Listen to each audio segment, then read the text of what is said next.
अस्सलामुअलैकुम। आप देख रहे हैं टेक्निकल एक्सपर्ट्स और मैं हूं मोहम्मद अमीन। हम आपको अपने चैनल पर खुश आमदीद कहते हैं। अगर आपने अभी तक हमारा चैनल सब्सक्राइब नहीं किया तो आपसे गुजारिश है हमारे इस चैनल को सब्सक्राइब कर लें और बेल के आइकन को भी दबाएं ताकि आपको हर नई क्लास की नोटिफिकेशन मिलती रहे। डियर स्टूडेंट्स, आज की इस क्लास में हम पढ़ेंगे ऑफसेट के बारे में और ऑफसेट के बाद एरे के बारे में पढ़ेंगे। ऑफसेट क्या होता है और एरे क्या होता है। ऑफसेट हमारे पास एक ही किसी ऑब्जेक्ट की बहुत सी कॉपीज़ बनाने के लिए, वो कॉपियाँ जो हम किसी एक मखसूस डायमेंशन के साथ देते हैं। पहले हमने इससे पहले जो कॉपी की कमांड पढ़ी वो तो जहाँ हम क्लिक करते थे तो कॉपी वो ऑब्जेक्ट हो जाता था, लेकिन इसके अंदर हम एक डायमेंशन देते हैं, उस डायमेंशन के थ्रू ये कॉपीज़ बनाता है हमें जितनी भी ज़रूरत होती हैं। तो एरे की इस ऑफसेट की कमांड को इस्तेमाल करने से पहले मैं आपसे गुजारिश करूंगा, अगर आपने हमारा ये चैनल सब्सक्राइब नहीं किया तो काइंडली हमारे इस चैनल को सब्सक्राइब कर लें ताकि हमारी हौसला अफजाई होती रहे। ऑफसेट की कमांड हम 3 तरह से इस्तेमाल कर सकते हैं। इसका एक तरीका ये है कि हम इसको मॉडिफाई टूल बार में से ऑफसेट के ऊपर क्लिक करके इसको एक्टिव करें। इसका दूसरा तरीका ये है कि हम मॉडिफाई मेन्यू में जाएं और वहाँ से इसके ऊपर क्लिक करके इसको एक्टिव करें। और इसका तीसरा तरीका ये है कि हम कीबोर्ड के ऊपर ओ लिखकर एंटर करें तो हमारे पास ये कमांड एक्टिव हो जाती है। जो ही हमारे पास ये कमांड एक्टिव हो जाती है तो ये पूछता है स्पेसिफाई ऑफसेट डिस्टेंस, कितना ऑफसेट चाहिए। मैं इससे पहले एक ऑब्जेक्ट बना लेता हूँ, मैं एक लाइन लगा लेता हूँ। यहाँ पर ये मैंने एक लाइन लगाई और इस लाइन का मैं ऑफसेट करना चाहता हूँ। तो उससे पहले मैं कमांड प्रॉम्प्ट के ऊपर ओ लिख के एंटर करूँगा। उसके बाद ये डिस्टेंस मांग रहा है, मैं इसको डिस्टेंस दे देता हूँ 5 का और एंटर कर देता हूँ। उसके बाद अब कह रहा है सेलेक्ट ऑब्जेक्ट टू ऑफसेट। मैंने ऑब्जेक्ट को सिलेक्ट किया और राइट बटन क्लिक किया तो ऑफसेट लिया ऑब्जेक्ट को और उसके बाद डिस्टेंस दिया 5 का और उसके बाद ऑब्जेक्ट को सिलेक्ट किया। अब जिस साइड में क्लिक करूँगा उस साइड पर उसका ऑफसेट लगा देगा।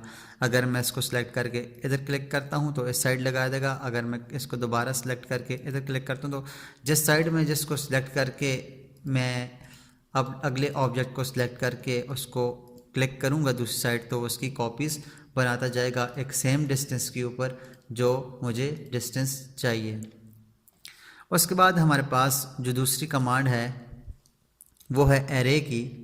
एरे की कमांड भी हम किसी ऑब्जेक्ट्स की कॉपीज़ बनाने के लिए इस्तेमाल करते हैं।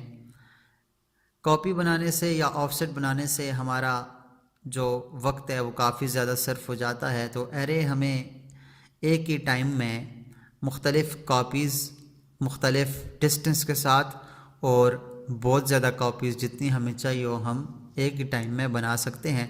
उसके लिए एरे की कमांड यूज़ होती है। एरे की कमांड हम मॉडिफाई टूल बार से भी ले सकते हैं।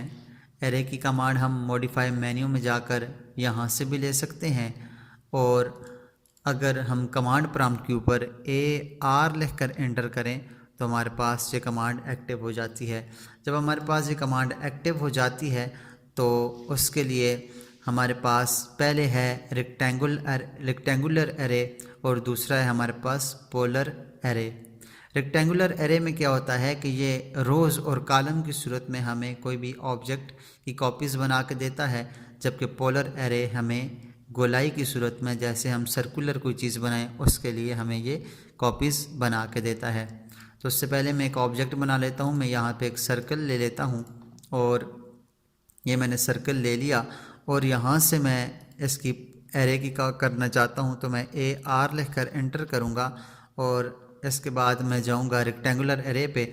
यहाँ पे रोज़ की तादाद में कर देता हूँ 4 और कॉलम की तादाद में कर देता हूँ 5। और उसके बाद मैं यहाँ पे ये जो सिलेक्ट ऑब्जेक्ट लिखा हुआ है इसको सिलेक्ट ऑब्जेक्ट के ऊपर क्लिक करूँगा और यहाँ से अपने ऑब्जेक्ट को सिलेक्ट करके राइट बटन क्लिक करूँगा तो दोबारा उसी डायलॉग बॉक्स पे आ जाएगा। उसके बाद मैं यहाँ से रो का ऑफसेट भी दे सकता हूँ कि रो का कितना ऑफसेट हो आपस में और कॉलम का आपस में कितना ऑफसेट हो और ये कितने एंगल पर लगा हुआ, तो ज़ीरो के एंगल पे लगा हुआ या किसी भी एंगल पे हम इसको लगा सकते हैं। ज़ीरो के एंगल पे लगे तो मैंने यहाँ पे इसके 5 कॉलम दिए, 4 रोज़ दी, जो रो ऑफसेट है वो दिया और कॉलम का ऑफसेट दिया। उसके बाद जब मैं ओके के ऊपर क्लिक करूँगा तो आप यहाँ पे देखें कि हमें एक ही टाइम में बहुत सी कापीज़ उसने बना के दे दी हैं, जैसे 1 2 3 4 और 5 कॉलम और 1 2 3 और 4 रोज़ की सूरत में उसने हमें ये बना के दे दिया है। उसके बाद हमारे पास जो अगली कमांड है वो है पोलर एरे की। पोलर एरे हमें एक ही ऑब्जेक्ट की बहुत सी कॉपीज़ बना के देता है, लेकिन वो गोलाई की सूरत में बना के देता है। रेक्टेंगुलर एरे क्या था कि रोज़ और कॉलम की सूरत में बना रहा था, जबकि पोलर एरे हमें ये गोलाई की सूरत में बना के देता है। इसके लिए हम यहाँ पर सेंटर पॉइंट से भी एक्स की वैल्यू दे सकते हैं और वाई की भी वैल्यू दे सकते हैं। इसके लिए हमें सबसे पहले क्या करना है कि हम यहाँ पर टोटल नंबर ऑफ़ आइटम्स लिखेंगे। हमें कितने नंबर ऑफ़ आइटम्स चाहिए, मैं कह देता हूँ मुझे 8 नंबर ऑफ़ आइटम्स चाहिए और ये कितनी डिग्री पर घूमे, 360 पर घूमे, पूरे के पूरे सर्कल पर घूमे, 180 पर घूमे, आधे सर्कल के ऊपर घूमे। अगर आप यहाँ पर देखें तो ये आधे सर्कल के ऊपर घूम रहा है, 270 पे घूमे, 270 तक ये घूमे। अब ये देखें ये तीसरा हिस्सा, इसका 3 हिस्से इसके लगाएगा। अगर मैं इसको 90 कर दूं तो आप ये देखेंगे कि इसका सिर्फ एक हिस्से के ऊपर ये लगा कर देगा। मैं इसको 360 करता हूँ, पूरे सर्कल के ऊपर लगा कर दे। यहाँ से मैं सिलेक्ट ऑब्जेक्ट करूँगा, ऑब्जेक्ट को सिलेक्ट करूँगा और राइट बटन क्लिक करूँगा। उसके बाद यहाँ से पिक सेंटर पॉइंट करूँगा। पिक सेंटर पॉइंट करने के बाद यहाँ इसका जो सेंटर पॉइंट है इसके ऊपर क्लिक करूँगा और यहाँ से कर दूँगा ओके। तो आप ये देखें कि हमारे पास एक ही टाइम में गोलाई में बहुत सी जो लाइन जितनी हमने नंबर ऑफ़ आइटम्स दिए थे वो सारे लग गए हैं। कितने, 1 2 3 4 5 6 7 और 8 नंबर ऑफ़ आइटम्स लग गए हैं। तो ये था हमारे पास पोलर एरे, रेक्टेंगुलर एरे और ऑफसेट। उम्मीद करता हूँ आपको आज की ये वीडियो अच्छी लगी होगी और समझ भी आई होगी। अगर आपको हमारी कोई बात समझ ना आई हो तो आप कमेंट्स में पूछ सकते हैं और इसको अपने दोस्तों के साथ भी शेयर कीजिएगा ताकि वो भी ज़्यादा से ज़्यादा सीख सकें। मिलते हैं नेक्स्ट क्लास में, तब तक अपना और अपने साथ जुड़े हर रिश्ते का ख्याल रखिएगा। अल्लाह नेहगबान।